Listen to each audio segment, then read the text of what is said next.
Back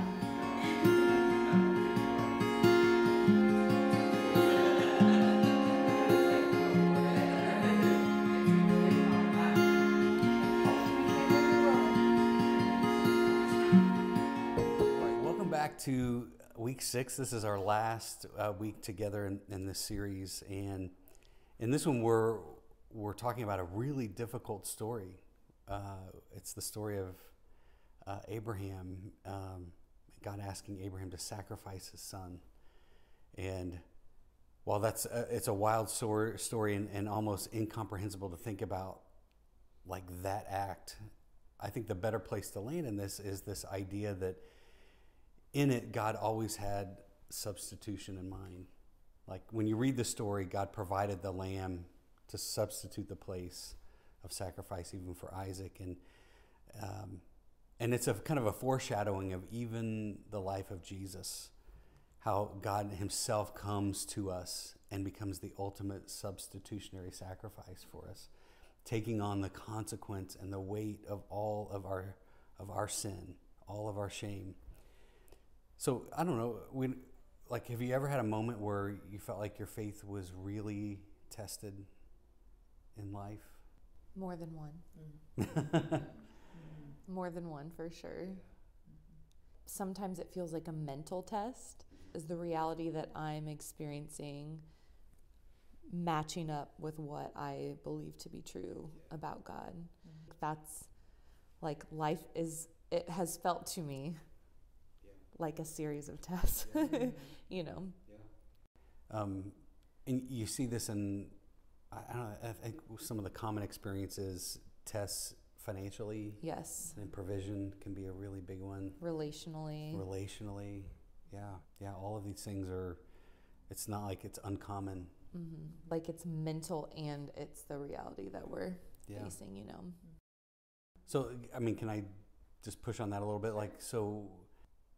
Did you ever find yourself asking God, where are you in For this? sure, yeah.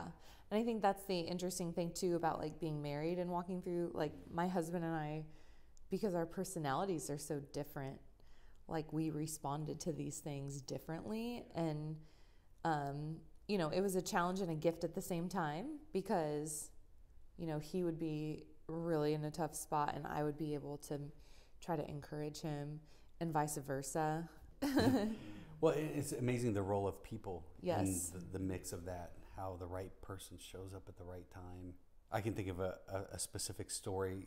My wife went through over a year of just this mystery autoimmune disorder where she developed like this horrible itching rash all over her body. And it became like torture. Mm-hmm. And there are moments where she's like, I just wish I didn't even have to be here, you know? And you're just like,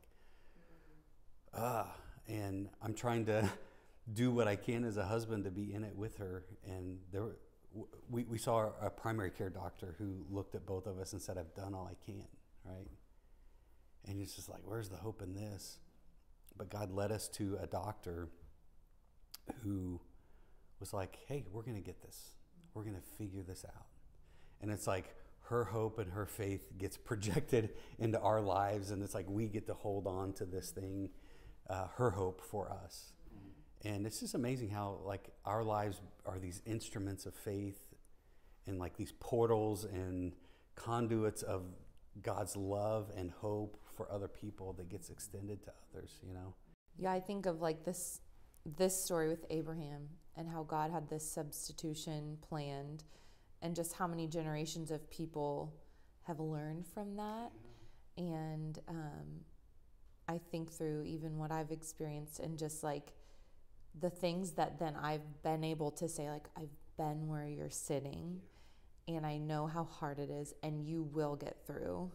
It bolsters your faith as much as it does theirs to remind yourself of how God has met you and provided for you. Yeah. So Hannah, for you in your journey of like just the physical stuff, do you feel like God uses you for the sake of other people? Oh, goodness, yes. I can see it as being a gift because it has allowed me to understand my complete dependence on Him in my weakness and how His strength can come over me and cover me. And that to me has really rooted my faith in him. You know, like I believe that this affliction that I have has caused me to stretch my roots deeper. Because of that, I feel that God has gifted me with, you know, helping understand other people's pain and being able to walk through that with them and be able to help them, hopefully, you know, in a deeper, more meaningful way than just kind of the surface level. So Jack, have you sensed that in your life of Jesus in it with you? You know, Jesus in your suffering or in your circumstance with you? Oh, yes. I have a story that I'll tell quickly. It's a personal experience about when my wife and I were going to be married. And I owned a home over in Old Briarcliff that I was restoring. I was just working on this thing little by little. It was on the market for 2 years before I bought it, and I thought, I'll probably never find somebody else to buy it now. But out of the blue, during this process, I get a call from the realtor lady that I bought the house through, and she said, "You wouldn't be interested in selling your house, would you?" And I said, "Actually, I would, but it's not ready for sale yet because I'm still working on it." She said, "Well, I've got this couple in town today, and they wanted to look at a true ranch in your area." And I said, "Okay," you know, spiff it up the best I could, and I left the door unlocked, and we were waiting, and I finally get a call, and I said, "Well, what did they think?" And she said, "I sold it." I said, "You sold it?" And she said, "Yes." And I thought, well, I didn't even tell you how much I wanted for it. Well, it was $10,000 more than I was going to ask. Wow. And so my point with this, we talked about God making you wait.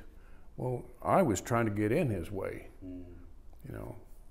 So my takeaway from that is when God starts to move in your life, get out of the way. Yeah.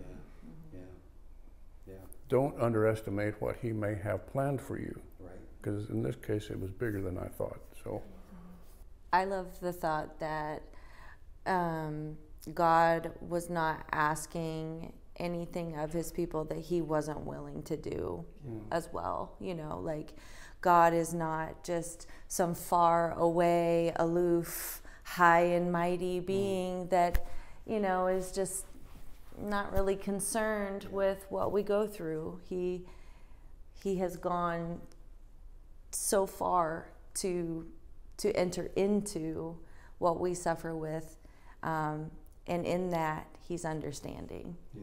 And you know, he's not asking us to do anything that he didn't himself do, and there's a real beauty in that to me.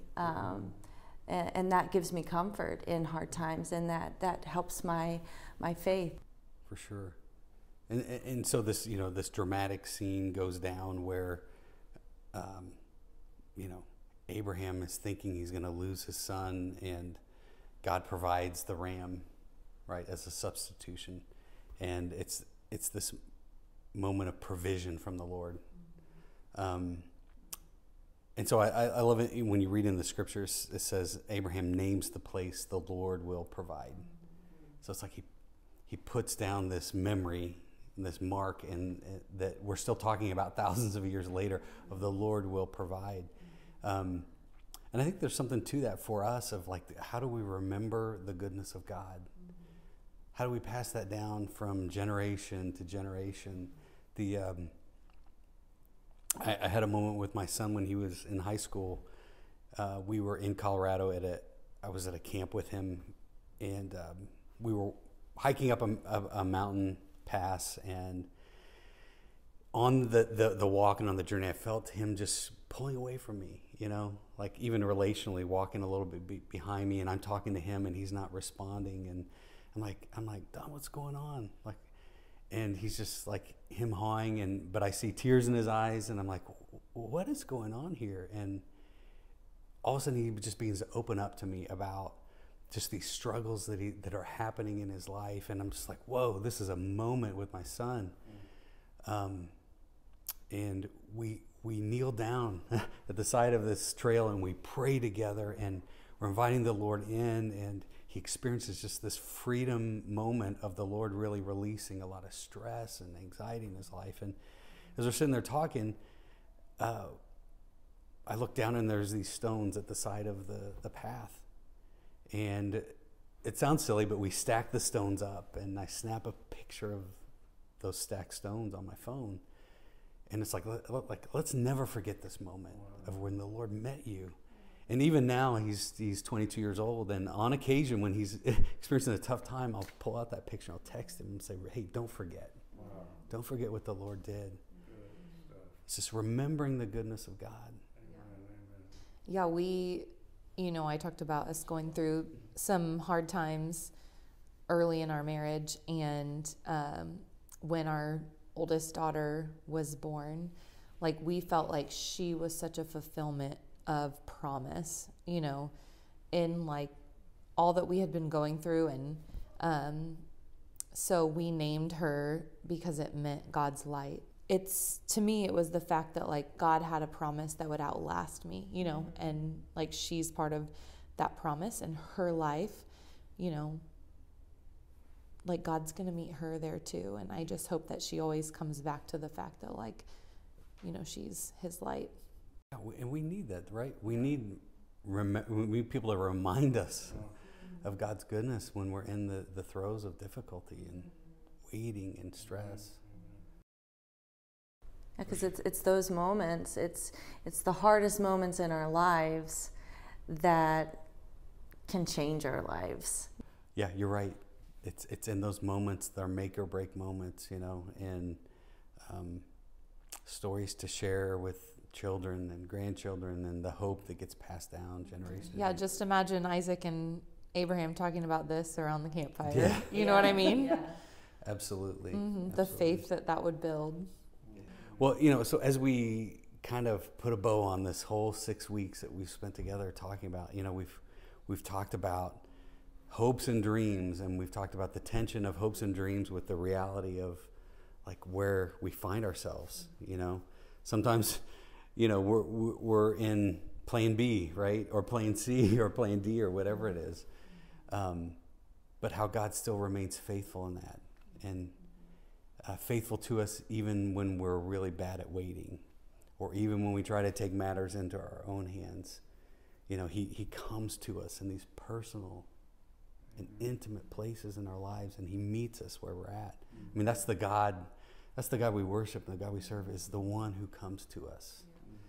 And on the other side, like, he's with us, and we have a legacy and stories to tell. It's just such a beautiful, beautiful thing. So thank you all for being here. Thank you for the discussion and your stories, and it definitely encourages me, and I think it will encourage the people watching. And as you go to your small group time, I would just encourage you to talk about the way that the Lord has met you, the way that he meets you in personal places, and the stories that we have to tell, and let's let our faith be viral with one another and lean on each other. It's been a great series. Thank you, guys.